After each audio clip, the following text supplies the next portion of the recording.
तुषार आपटेचा स्वीकृत नगरसेवक पदाचा राजीनामा देण्यात आलाय। रवींद्र चव्हाणांच्या आदेशानंतर हा राजीनामा देण्यात आलाय।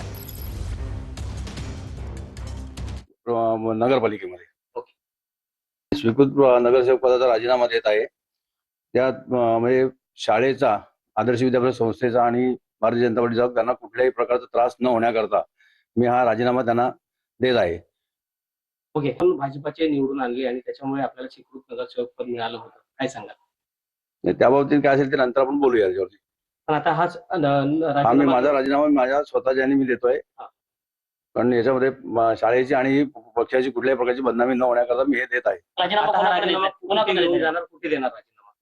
निवडणूक अधिकाऱ्यांकडे नगरपालिकेमध्ये स्वीकृत नगरसेवक पदाचा राजीनामा देत आहे। त्यात म्हणजे शाळेचा, आदर्श विद्यापीठ संस्थेचा आणि भारतीय जनता पार्टीचा त्यांना कुठल्याही प्रकारचा त्रास न होण्या